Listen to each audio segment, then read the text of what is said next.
Good afternoon, everybody. Okay, a couple things at the top. So from day one, President Biden has treated climate change with the urgency it requires. Against the backdrop of extreme heat we've seen across America, tomorrow, President Biden will announce additional actions to protect communities from extreme heat conditions. This includes investments through NOAA to improve weather predictions, as well as grants through the Department of Interior to bring clean, reliable drinking water to communities across the West. At the event, the president is also going to hear from FEMA Administrator Deanne Criswell and NOAA Administrator Dr. Rick Spanrod on the steps being taken on how to protect the millions of Americans being impacted by extreme heat across the country. The mayors of Phoenix, Arizona, and San Antonio, Texas, will also be on hand to talk about the impacts of the climate crisis on their communities and the steps they are taking with this administration to protect communities from it. Also today, President Biden announced his intent to nominate former Maryland Governor Martin O'Malley as Commissioner of the Social Security Administration. Since day one, the president has fought to strengthen and defend Social Security, which tens of millions of Americans have paid into and depend on for their livelihood. Governor O'Malley is a lifelong public servant who has a proven track record of delivering results for the people he serves and who has always been a strong proponent of strengthening Social Security. President Biden extends his gratitude to the acting commissioner for her steady leadership of the Social Security Administration during this interim period. Now, I know many people have been following the news in Delaware today and we're going to have a lot of questions. And so here's what I'll say at the top before I turn it over to my colleague, the Admiral. Hunter Biden is a private citizen, and this was a personal matter for him. As we have said, the President, the First Lady, they love their son, and they support him as he continues to rebuild his life. This case was handled independently, as all of you know, by the Justice Department under the leadership of a prosecutor appointed by the former president, President Trump. So for anything further, as you know, and we've been very consistent from here, I'd refer you to the Department of Justice and to Hunter's representatives, who is his legal team, obviously, who can address any of your questions. With that, I have the Admiral here, Admiral John Kirby, who's going to take any foreign policy questions you all may have, and also give a preview of an important meeting that the President's going to have tomorrow, a bilateral meeting with the Prime Minister of Italy. And with that, Admiral. Good afternoon, everybody. So I think, as you know, tomorrow President Biden will host Prime Minister Meloni of Italy at the White House here to reaffirm a strong bipartisan relationship and partnership, quite frankly. Bilateral relationship and partnership between our two nations. The President has been looking forward to this visit quite a bit. The United States and Italy are close NATO allies and G7 partners. We're important trade partners, and there are very strong bonds between our two peoples, as the somewhat 18 million Italian Americans, I think, can attest to. As we deal with important global challenges, including Russia's war against Ukraine and the climate crisis, the U.S.-Italy partnership and Italy's strong voice in the EU and within the NATO alliance certainly remain important. Italy hosts approximately 30,000 American service members, Defense Department employees, and of course all their family members across 5 major military bases throughout Italy, which is the second largest permanent presence in Europe, and we're certainly grateful for that. We work closely with the Prime Minister and the government of Italy on Ukraine, as well as a range of other shared interests. Tomorrow's meeting will give both leaders a chance to explore some of those shared interests, including regional challenges, our shared commitment to, as I said, Ukraine, which Italy has been a great partner on, providing both military and economic and humanitarian assistance to Ukraine. The leaders will also be able to discuss developments in North Africa, closer transatlantic coordination regarding the People's Republic of China, and we expect that they'll also discuss Italy's upcoming presidency of the G7 in 2024. Now, President Biden has met and spoken with Prime Minister Meloni a number of times since she took office last fall, including in Bali at the G20 summit, in Hiroshima at the G7 summit, certainly as recently as Vilnius at the NATO summit, and they've consulted regularly along the way with other G7 partners, again, across a range of issues. So there's a good, productive relationship here. President Biden is very much looking forward to the discussion, and of course, we'll have a full readout for you when that meeting is over. I'd be remiss if I didn't also just remind that today marks the 75th anniversary of the day that President Truman desegregated the United States military.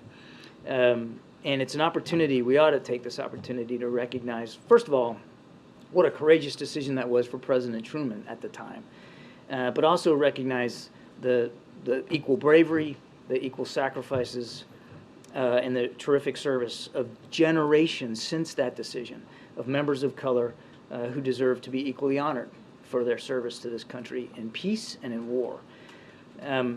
Diversity makes the United States military stronger. In fact, it's one of our greatest strengths.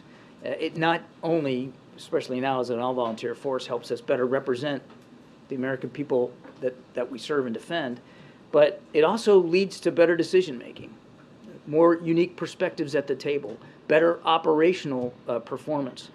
That doesn't mean that we got it all figured out. It doesn't mean that there's not still work to do. There is. It's important that we continue in the spirit of President Truman to break down barriers so that all qualified service members, no matter their race, sex, gender identity, sexual orientation, or religious background, are treated with dignity and respect, can reach their full potential in service to this country, and have their contributions valued. So again, today's a great day to look back at the courage of President Truman and the generations of service members of color, but also it's important that we look forward and making sure that we keep that spirit going and that we don't let it flag.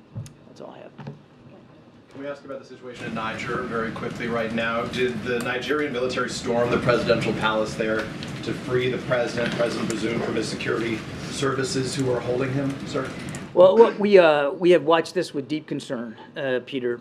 We certainly condemn any effort to detain or to subvert the functioning of Niger's democratically elected government. And we're still gathering facts here. And that government, as you know, is led by President Bazoum. We specifically urged the elements of the Presidential Guard to release him from detention and to refrain from any violence. We certainly welcome the strong statements and steps taken by the economic community of West African states and the African Union to defend Niger's democracy, and obviously we're closely monitoring the situation. But it's all unfolding right now, and we're just going to have to stay tuned to it. The message to Americans that are on the ground there, and how many U.S. citizens outside of the military members do you believe are in Niger? I don't have an estimate of how many Americans are in Niger or military members, but obviously this is a very tense situation. We would advise all Americans in Niger to be careful about where they are and what they're doing. We just don't know enough about what's going on, so this is a time to put safety first. Preliminary discussions about evacuations or anything like that? Nothing like that right now, Peter. It's all just unfolding. We're just watching this very, very closely. We'll have to see how it unfolds. Thank you. Good. John, two questions, one on Africa, another subject. What is the update and what are you doing as it relates to the grains issue going to Africa out of Ukraine? What's happening now there? Can you give us an update? Because early on in this war, there was a strong concern.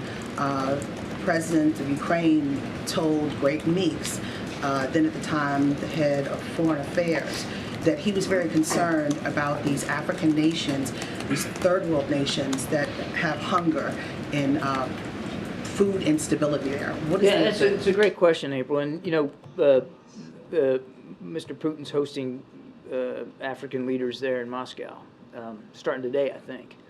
And, look, I don't know what he plans to tell them, but I sure as heck hope that he plans to be honest with African leaders about the effect that his decision to pull out of the grain deal is going to have on African nations. So much of that grain that was getting out of Odessa and Black Sea ports from Ukraine was going to countries that need it most, developing countries across the so-called global south, and of course that includes the African continent. And we've already seen grain and foodstuff prices fluctuate, go up. They've gone down a little bit, gone up, but there's volatility in the market that wasn't there before. So I sure hope Mr. Putin is willing to be honest with African leaders about the effect that this is having or could have on them. So does that honesty come with a solution as well? Well, no, and yeah, thanks for the reminder. I didn't actually get to your question. The best way for this grain to get to market is through maritime lanes, through the Black Sea and the Mediterranean.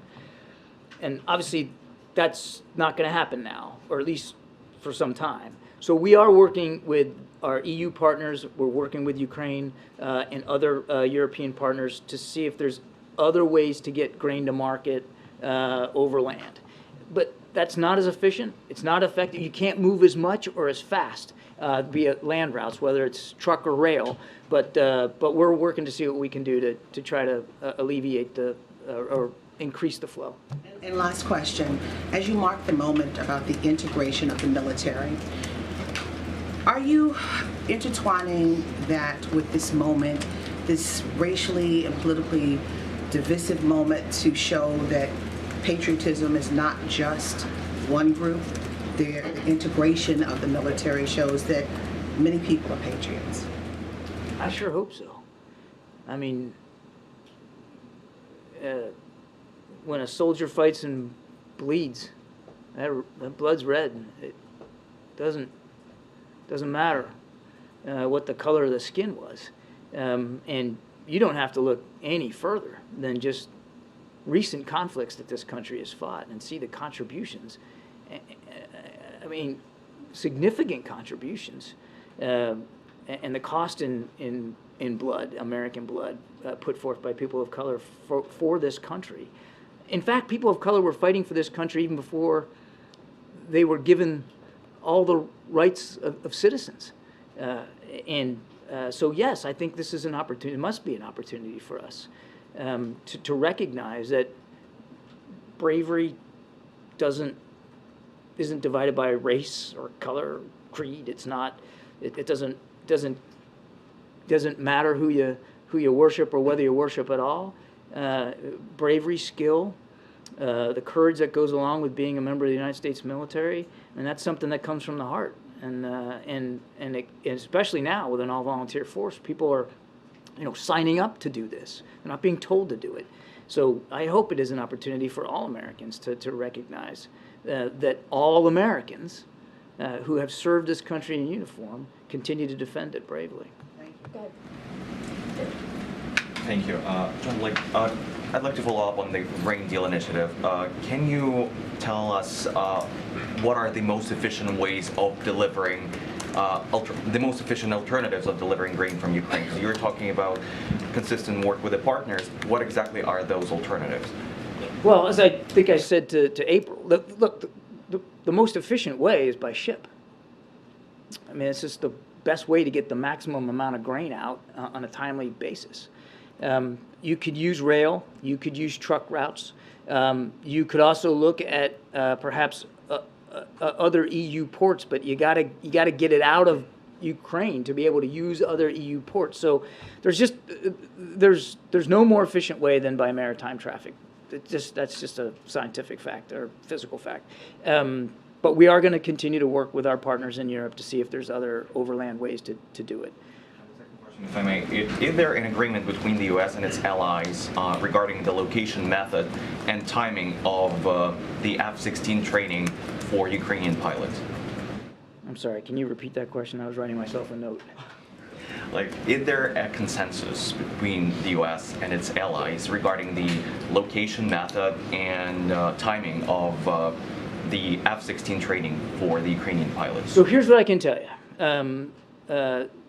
We are pursuing F-16 training for Ukrainian pilots in Romania and Denmark.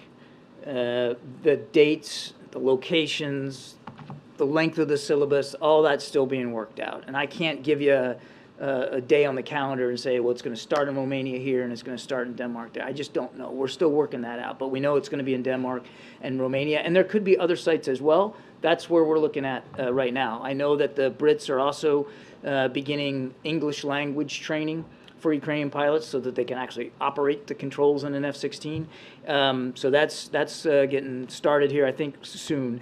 But we'll just have to see. We're all taking this with the appropriate sense of urgency, and we want to get them trained as much as we can, or as fast as we can. Thanks. John, on Niger follow-up, is there any involvement of the administration in some of the regional conversations that are happening right now? I know Benin is sending their president. Is the U.S. involved in those regional discussions at all? Regional discussions about Niger. Niger. I'm not aware of any specific regional discussions on Niger. Again, this is just unfolding.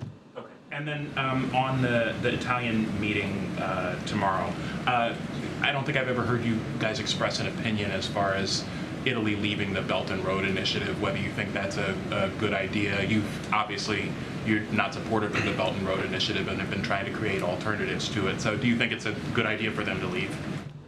That's certainly for the Italians to speak to. I mean, that's their sovereign decision. I would let them characterize it if, in fact, they're going to leave, and whether they would and on what time frame would really be for them to speak to. So separate and distinct. I don't want to speak for them one way or the other, but it's becoming increasingly obvious that more and more countries around the world are seeing the risks and, quite frankly, the lack of reward for economic partnerships with China in that regard. And it goes also to Africa as well. So, again, these are decisions that these countries have to make. And you said I don't want to put words in your mouth, but that we're pursuing alternatives or something. I mean, we've created an alternative, the PGII that the president announced at the G7 last year, the Partnership for Global Investment and Infrastructure, just to lay out the acronym there. I mean, that is a good alternative, and it is getting some traction. And so we're going to continue to invest in that and continue to encourage our partners to as well. Thanks. John, on the situation in Niger, is what we're witnessing right now a coup or an attempted coup?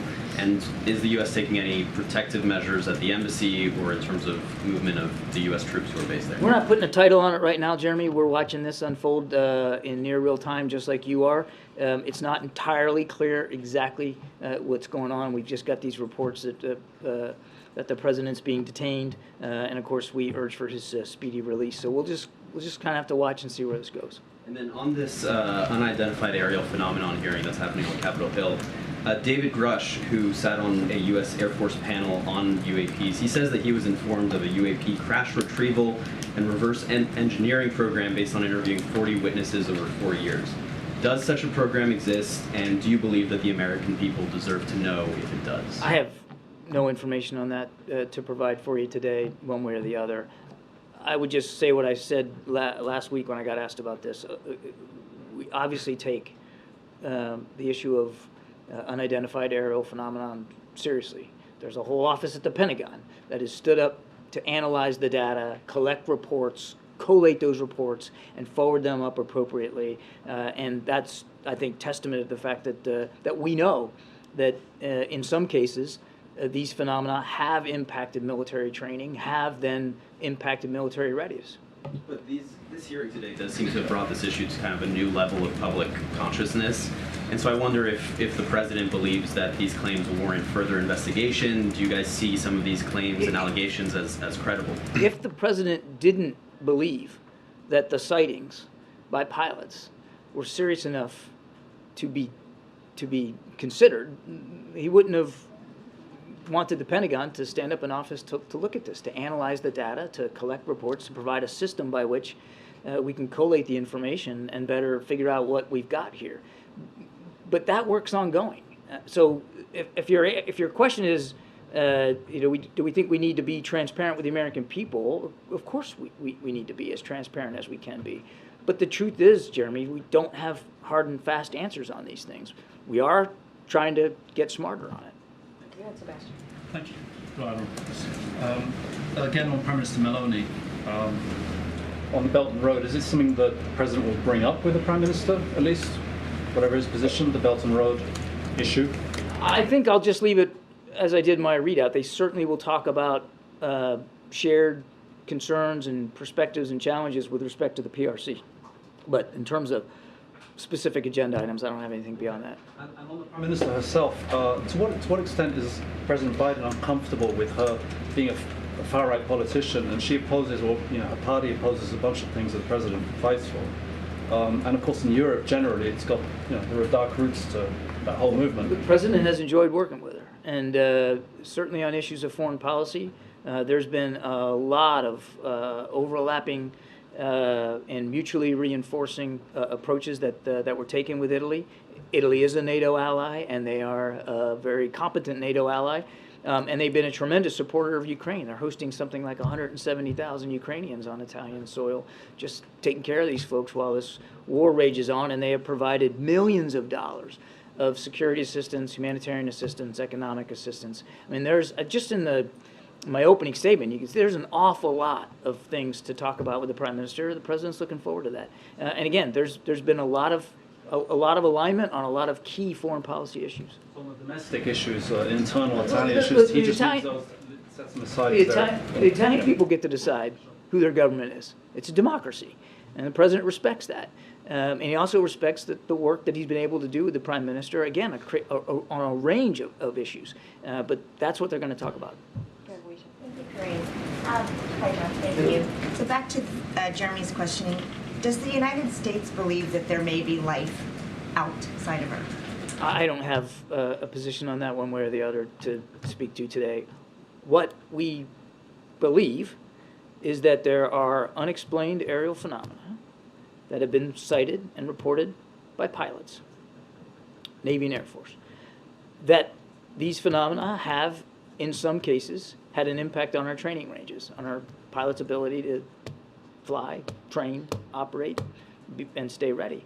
That alone makes it a national security issue worth looking at. We don't know. We don't have the answers about what these phenomena are. Otherwise, I guess we'd have a catchier name for it.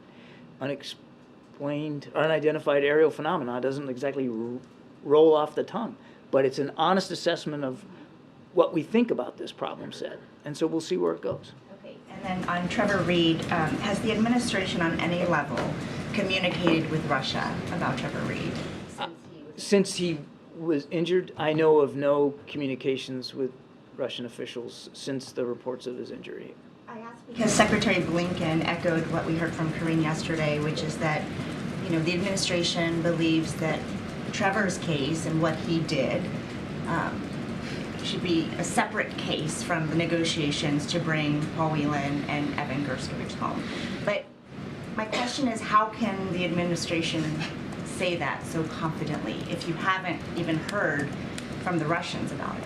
Oh, I think the Russians have heard from us plenty. No, let me finish. I think they've heard plenty from us about where we stand on Americans fighting in Ukraine. I mean, you don't have to, even the most casual observer sitting in Moscow could take 2 seconds online and see how vociferously and strongly we have not only not encouraged Americans to go fight in Ukraine, but actively and energetically urged them not to. And so I won't speak for Mr. Reed. He can speak for himself and the decisions he made. But I can assure you and anybody in Moscow can look at what we've said and be equally assured that he went of his own accord. Nothing has changed. And Karine, I think, did this very well with you yesterday, talking about the risks that Americans might take if they go to Ukraine. They should not go. This is not the time for Americans to be in Ukraine. As for Americans that are being wrongfully detained in Russia, nothing's going to change from our perspective about what we're going to have to do or try to do to get them out. Evan and Paul need to come home, and we're going to continue to work at that. But nobody in Moscow should be under any illusion that Mr. Reed was in Ukraine at our urging or encouragement, or that his decision to go there should be connected in any way to what we're trying to do to get those 2 wrongfully detained Americans home. And you honestly believe that the Russians won't hold this against the U.S. as the U.S. tries to get the other 2 men out?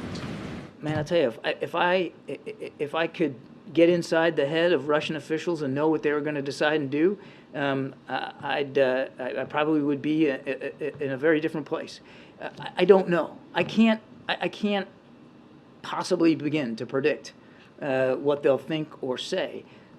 But if by some infinitesimal small degree there's anybody in Moscow that thinks that we've changed our policy about Americans fighting in Ukraine, I urge them to listen to this press conference and read everything we've been saying for the last 16 months. Now is not the time for Americans to be in Ukraine, and we had nothing to do with Mr. Reid being there. Thank you, Karine. Hi, John. I have two questions in Russia and North Korea and South Korea. The Russian defense minister was invited to North Korea for the 70th anniversary of Armistice Agreement.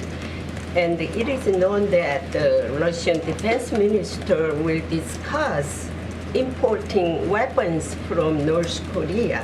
What do you think about the direct arms deal with North Korea by Russian defense minister about this, and not the Wagner groups? Can you comment on this? I certainly can't confirm the report that you just laid out there. That said, it's been no secret, and we've talked about it many times, that Mr. Putin is reaching out to other countries for help and support in fighting his war in Ukraine, and that includes, we know, some outreach to the DPRK. It's, I think, a testament of the fact that Mr. Putin knows he's having his own defense procurement problems, his own inventory problems, that his military remains on the back foot, and he's trying to shore that up. Nobody should be helping Mr. Putin kill more Ukrainians. But the fact that he's reaching out to North Korea, or could be additionally, that wouldn't come as a surprise to anybody. Do you think that this will be used in the war in Ukraine? I couldn't begin to confirm that. I don't know. We got to keep going. Go ahead, Francesca. Over here. Thanks, John. In the Department of Justice's statement on the Biden administration lawsuit against the state of Texas, it said, quote, "The presence of the floating barrier has prompted diplomatic protests by Mexico and risks damaging U.S. foreign policy," end quote. Liz Sherwood Randall and a group of Biden administration officials were in Mexico this week. Did the Mexican government raise the issue of the floating barriers? And does the White House believe that the floating barriers hurt U.S. diplomatic efforts? There was a delegation in Mexico largely to look at issues surrounding fentanyl. I don't know if the issue of the barriers came up. That wasn't the purpose of Liz Sherwood Randall's trip down there. It was really to talk about the counter-narcotics efforts, specifically around fentanyl. And I would refer you to the DOJ on more details on that. Do you believe that it hurts U.S. foreign policy? Well, it's certainly not helping, but I can't tell you that there's been a direct impact on our diplomatic relations with Mexico. They're very good, they're very strong, and we have a lot of mutual shared concerns, including, as I said, fentanyl, and certainly issues about immigration, and we're working closely with Mexican authorities on that. And on another topic quickly on Ukraine, do you believe that the counteroffensive is moving too slowly? President Zelensky himself has said that that it's not progressing as fast as he would like, and they're not moving as far every day as they would like. The United States is not going to take a position on that. We're not going to armchair quarterback this Ukrainian military operation. They should be able to be the ones, and only the ones, to speak to progress against plan. And again, they've already acknowledged that they're not going as fast as they would like. That said, they are moving. It's not a stalemate. They're not just frozen. The Ukrainians are moving. And what we're going to do is make sure, and you saw this just yesterday, I think Karine announced another package of support. We're going to make sure that they have the kinds of tools and capabilities they need to stay on the move, that we're giving them the relevant kinds of tools they need to continue to make progress in their counteroffensive, and to the degree it can be better progress that they're more content with, then that's all to the good. Thank you. Back on Trevor Reed, to what extent was the U.S. government aware of his plans to go to Ukraine and take up arms against I'm not aware Russia? that we had any. Did he give any advance notice to anyone at I'm the White certainly House? not aware. I'm certainly not aware of any, nor would we expect that. I mean, other Americans have fought in Ukraine, unfortunately, and they don't have to report their departure or their whereabouts to the United States government. I'm aware of no information that we had. That said, we made it very clear when the war started, don't go. And then one question on the Prime Minister's visit tomorrow. After she was elected, President Biden had warned of the spread of authoritarianism and far-right populism, given her political leanings. Has his view of the Prime Minister changed at all because she is such a strong supporter of Ukraine? He has a good relationship with Prime Minister Meloni, and he has enjoyed working with her, as I detailed in the opening comments, across a range of issues and in a range of venues. And they have spoken several times outside of those venues. They get along quite well, particularly on issues of foreign policy. And again, the president's looking forward to this visit. I wanted to ask also about the visit with the Prime Minister tomorrow. Does the President plan to bring up issues of LGBTQ rights in Italy? That's been something that her party has been clamping down on in the past couple months. So just a couple of, I'm not going to get ahead of the discussion that hadn't happened yet. We'll give you a full readout when the meeting is over. But President Biden's foreign policy really is rooted in human rights. And we approach our engagement with countries around the world from that perspective: respect for human rights, civil rights, freedom of expression, and equality. And we're never shy about stating that, either publicly or privately, and we'll continue to do that. Do that. Go ahead, Alex. Thank you. Admiral, you had a question about the counteroffensive a little bit back. Let's say there is not much more progress by the time kind of the late summer rains start, and then, you know, the cold obviously comes pretty early in that part of the of Eastern Europe. I mean, is there a sense then that they need to negotiate before this thing drags on into 24? I mean, when does diplomacy kick in? When does what kick in? Diplomacy. That's going to be up to President Zelensky. He gets to determine if and when he's ready to sit down and negotiate. Right now, his country's still under attack. He still has tens of thousands of Russian troops on his soil, dug in, deeply entrenched, protected by minefields on ground that doesn't belong to them. And he has every right to want to reclaim his territorial integrity and his country's sovereignty.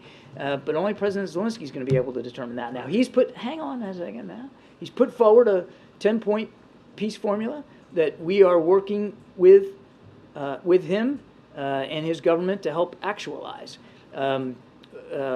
Because we believe that for any diplomacy to work, it's got to start, the foundation has to be President Zelensky's view of what a just peace looks like. So he's laid that out with 10 points. We're helping him actualize that. So to some degree, the work of diplomacy, the pre-work of diplomacy has begun. It's begun months ago. And in fact,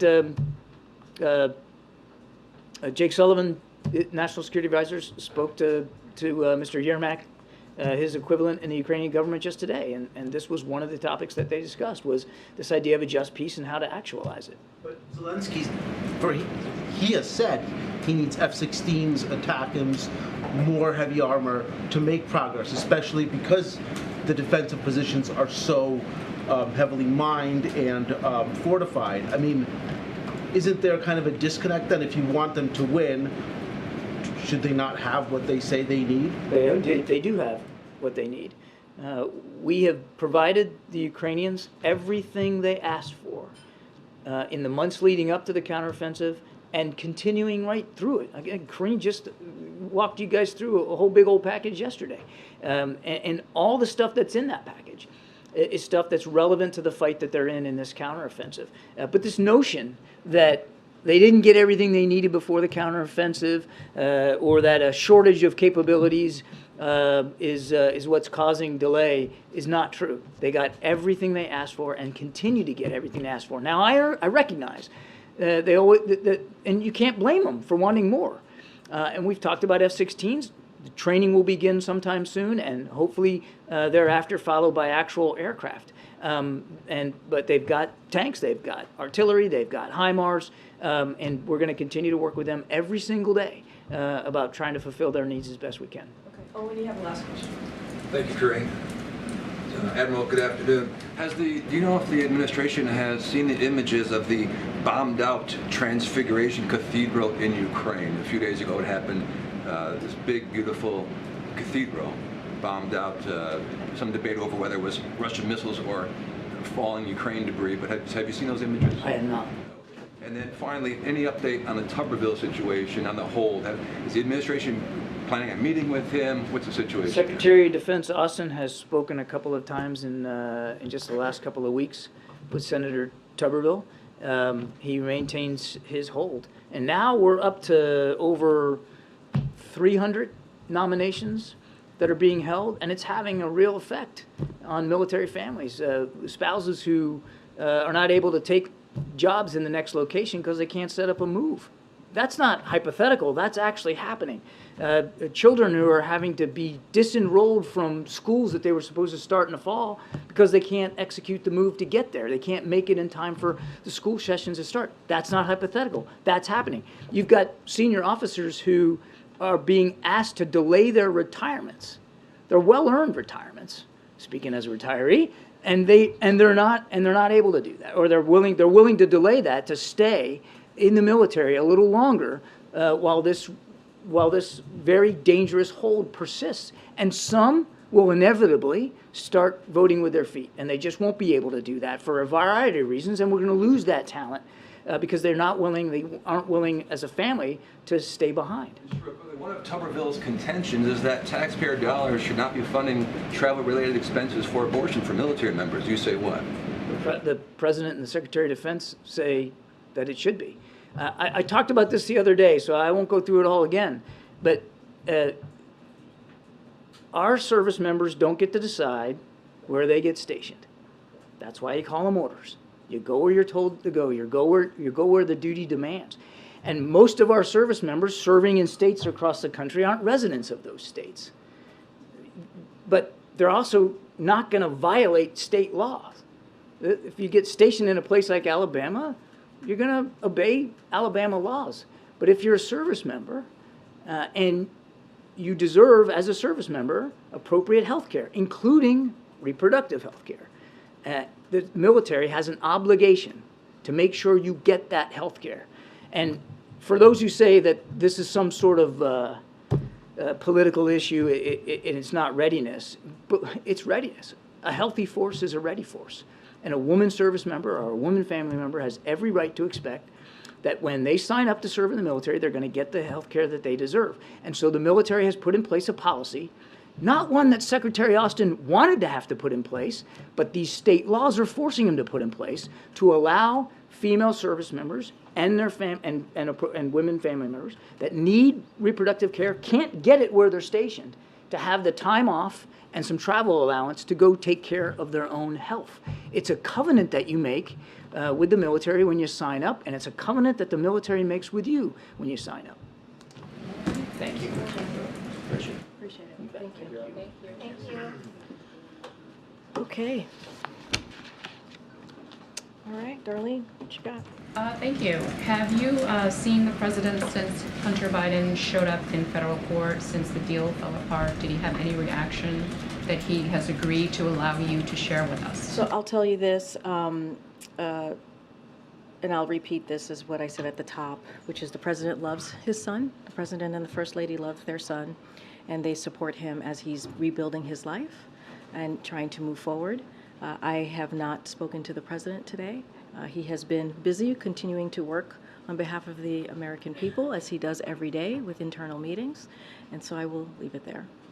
Is the White House any closer to figuring out when the president will make his promised visit to Africa this year?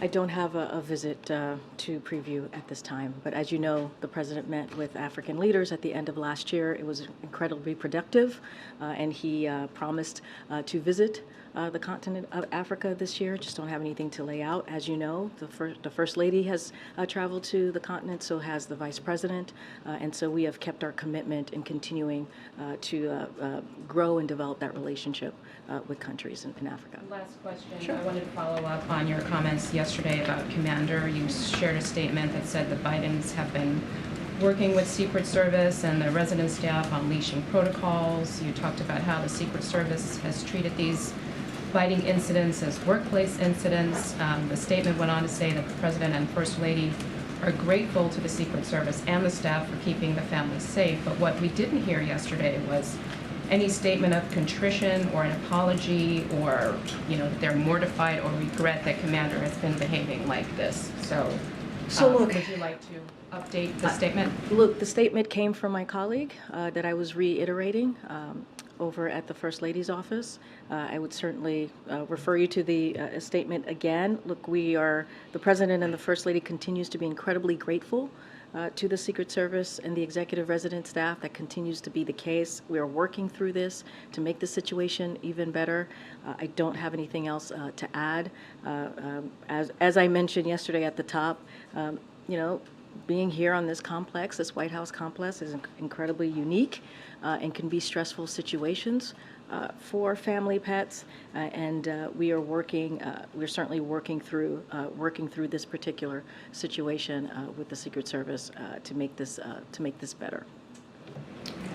Hi, Karine. Earlier this week, you said the president was never in business with his son, but can you say specifically that the president did not have discussions of any kind with Hunter about his business dealings? I appreciate the question. I've been asked this question multiple times in different variations in different ways. As you mentioned, I was asked this question multiple times on Monday. Nothing has changed. I don't have anything to add to what I stated on Monday.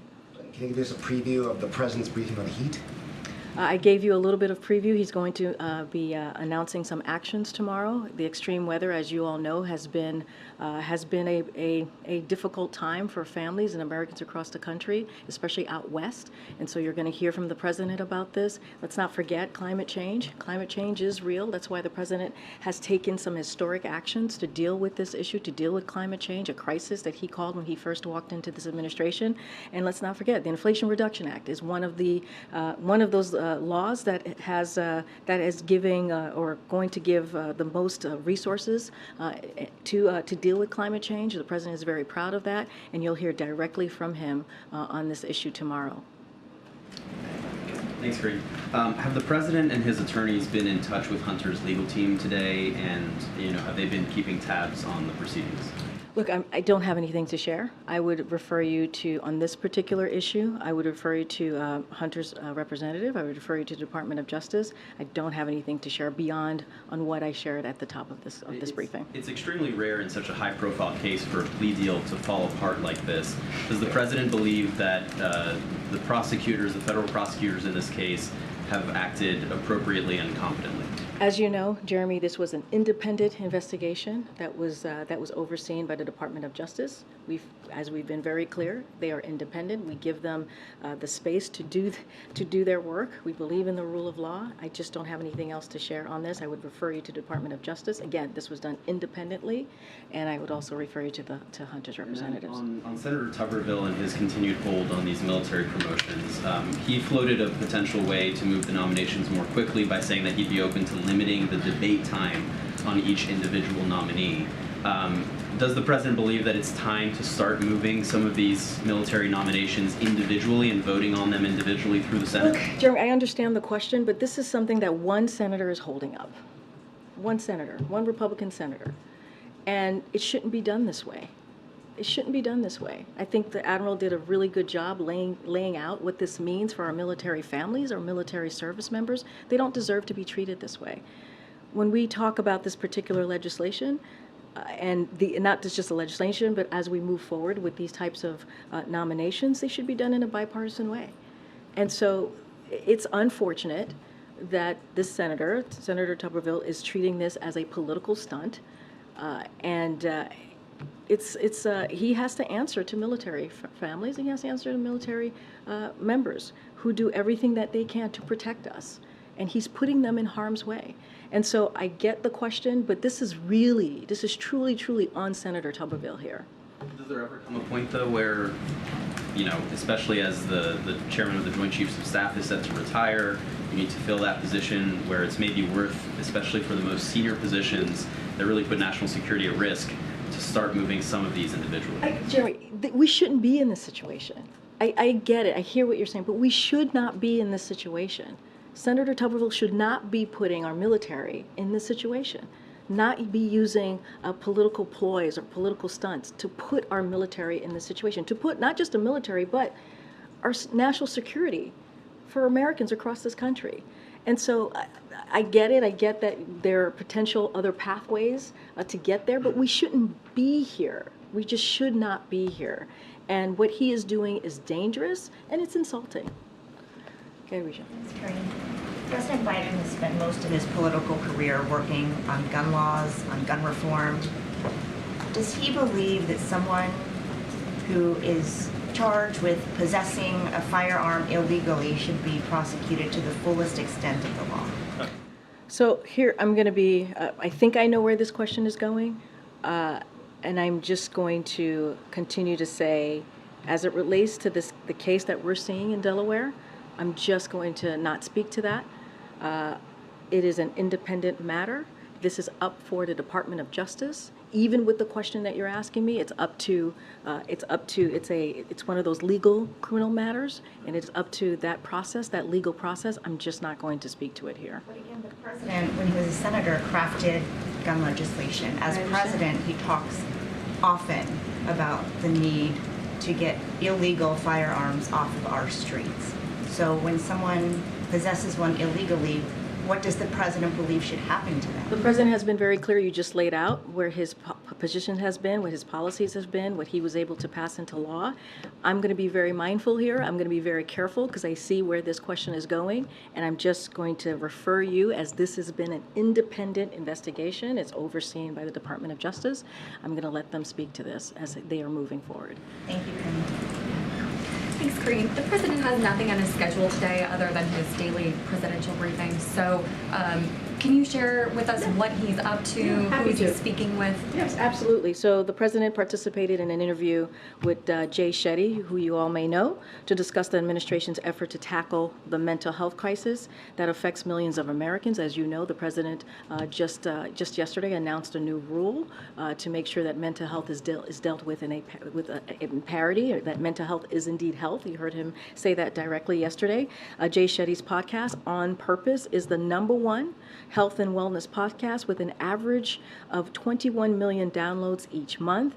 So just so that you all have this, the interview will post on Monday, and he, of course, has internal meetings. He's had that throughout the day, and later today he's going to be delivering a toast at a gathering to just say goodbye and thank you to Louisa Terrell. As you all know, she will be leaving her position as the director of OLA, and so we will all be toasting her later today. And then can you give us an update when it comes to East Palestine? The president has said that he would go. He has not yet. And also, Governor Mike DeWine asked the president to issue a major disaster declaration a few weeks ago. Is that something the president is going to do, and if so, when? So on your first question, the president intends to go. Don't have a time or a date to preview at this time. I have to look into the Governor DeWine's request. I have to check in with the team, and I would also refer you to FEMA. I just don't have anything to share on that piece. Let me try and go around here. Go ahead. Thank you. Moments ago, you said that nothing has changed when you were asked about the president's previous remarks on his son's business dealings, but the language has in fact changed. So I just want to clear this up once and for all. The president has previously said that he has never discussed overseas business dealings with his son, but the White House now says that the president has never been in business with his son. So why the updated language? Which statement is true? Or is this semantics and they're both true? As I stated on Monday, when I was asked this question multiple times, nothing has changed. Nothing has changed on this. Nothing has changed on this. And so could ask me a million different ways on this question. Nothing has changed. The only reason I ask is because the White House and the president's circle, that language does seem to be somewhat different. I didn't know if there was any distinction there. I wanted to ask, though, about Elizabeth Naftali. She's made more than a dozen visits here to the White House and met with some of the president's most senior advisors. Can you tell us a little bit more about those visits, why she was here? I would have to look into that. I've not been tracking these visits that you're mentioning to me. Thank you, Karine. Okay, no problem. Thank you. I'm trying to go ahead. I wanted to ask about the methane summit today at the White House. Can you just sort of explain who is sort of on this task force that's being established, sort of what the next steps are, who was involved, I guess, in the summit today? So, as you know, the methane summit happened earlier today. It is something that, as it's related to climate, certainly to climate change, this is something that the president certainly is committed to, and you'll hear from him more tomorrow as he talks about the excessive heat that we've seen. But just to give you a little bit of the download here, some details. It was the first ever White House methane summit. The event was brought together federal, state, and local leaders to discuss the need to reduce methane emissions to protect public health and create thousands of good-paying union jobs. The summit spotlighting cutting-edge detection technologies and how state and tribal governments are responding to dangerous emissions events. The reasons why we're doing it now is because millions of Americans are being impacted, as I just mentioned, from extreme heat. You'll hear more from the president tomorrow, and so it is important, and we think that the conversation is incredibly timely, and so we were glad to have it here at the White House. Did the president take part in the summit at all? No, the president did not take part of the summit. I just laid out what his day looked like. He did an interview to talk about mental health because it's part of the unity agenda that the president has been talking about for over a year now, and wanted to make sure that he communicated directly to millions of Americans. 21 million of Americans in particular listen to this podcast, and I mentioned as well he had some internal meetings with some senior members of this team. Okay. I wanted to know if you had any updates on if President Biden is willing to declare a climate emergency. There's been more push from progressive lawmakers and activists for him to do that. So I don't have anything new to share there. As you know, the president has the most aggressive and ambitious climate agenda since day one, as I mentioned at the top, as he's going to talk about the extreme health in the Inflation Reduction Act is certainly an example of how seriously the president has taken this, and he's going to continue to take action. You're going to continue to hear from him on this issue. I just don't have anything to share on climate emergency. I just don't have any additional actions to preview at this time. But look, I think if you look at the president's actions over this past 2 years, he's taken more action, has been more aggressive on dealing with climate change than any other president. The Inflation Reduction Act is going to make a difference as we're trying to deal with this climate crisis. And so he has an ambitious agenda to deal with climate change, and he's going to continue to move forward with that agenda. Thanks, Karine. A group of automakers, including GM, are forming a new EV charging company to challenge Tesla. I'm just curious if the White House has any reaction to that, or if you played any part in helping them get that launched.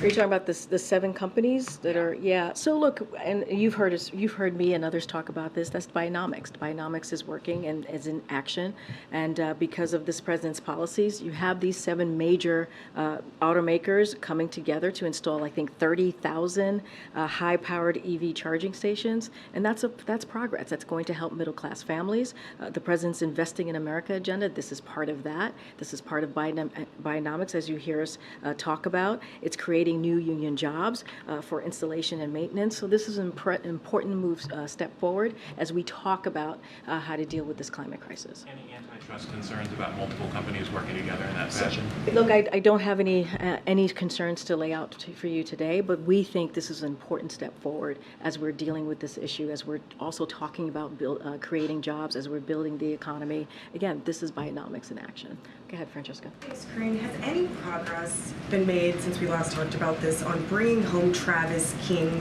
from North Korea? I don't have anything new to share than what I shared yesterday during the briefing. Look, as you know, we have the UN, we have the DoD, we have the State Department here, us here as well at the White House are all engaging together on this. Just don't have any more information to share. We are still trying to gather all the facts on this, and our concern is the well-being of the private. I just don't have anything further to share on this. And the Federal Reserve has just announced an interest rate hike by 1/4 point, which brings it to the highest level in 22 years. Does the White House have comment on that? As you know, we see the Federal Reserve as being independent. We give them the space to make sure that they are able to make monetary decision. It is up to them to make that decision. I'm just not going to comment about the decision today. Okay. Regarding the federal judge in California blocking the administration's asylum rules, as of right now, what is the backup plan should this ruling not be stayed by the Ninth Circuit of the Supreme Court? So look, right now, the way that we see the ruling is nothing has changed. We think that they made a mistake, but nothing has changed. We continue to move forward with our plan.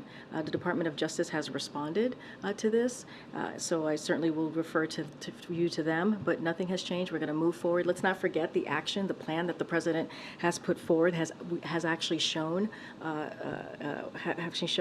lower number in migrants, illegal migration into this country than we've seen in the last 2 years. So the plan the President has put forward is working, and that is important. Again, nothing has changed in this. We're going to see. I believe we're going to see this the stay that we're for the next 14 days, and the Department of Justice has appealed it and trying to extend the stay. So that's where we are currently at this moment. Good, John. Thanks a lot, Karine. Just the other day, a U.S. drone was damaged by a Russian military jet over Syria. How does the U.S. classify that particular incident? Has there been any outreach by U.S. officials to their Russian counterparts about this, about rules of engagement going forward? So a couple of things. We've seen the reports, the early reports of a second Russian fighter aircraft this week flying dangerously close to our drone on a defeat ISIS mission. So I would reiterate that Russia's close approach to and deployment of flares over U.S. drones during a routine mission against ISIS targets violates established protocols and international norms. So we remain focused on the mission to defeat ISIS as evidence by our recent strike against an ISIS leader in Syria this month. And so we are certainly aware of the initial reports, don't have anything further to share on that piece. And separately, not wanting you to comment on the Fed decision, but rather to comment on the White House's view as it relates to inflation. Do you see inflation coming down from the level that it is right now, around 3%, even further by the end of this year? So I'm not going to get into predictions or hypotheticals from here. What I can say is that the President has been very committed to making sure that we lower costs for the American people. We have seen from other data points, as you know, that we've seen inflation come down by 2/3 in the past 12 months. That's important. And a lot of that is because of the President's economic policies. And not just that, we've seen wages go up. We see inflation easing. We see creating jobs, more than 13 million jobs. That's because of the work that this President has done. I'm not going to get into hypotheticals. I'm going to let the experts detect or try to figure out what that inflation looks like moving forward. What we're going to focus on is doing everything that we can to lower costs for the American family. You see inflation easing in the response that you just gave. Is that based upon a forecast coming from the President's economic advisors? That's based on the facts. That's based on the data that we have seen. CPI, PPI, all the data that we've seen the past couple of months. That's where we're getting that, 2/3. That's important. Inflation has fallen for 12 months in a row. 12 months in a row. And that's because of the work that this administration has done. And so, look, I'm not going to get, again, into forecast here. That is something for the experts to do. But I can speak to the work that this President has done and will continue to do. When it comes to his economic plan, the number one thing that he talks about is lowering costs for the American people. And he'll continue to do that. Thanks. See you tomorrow, guys.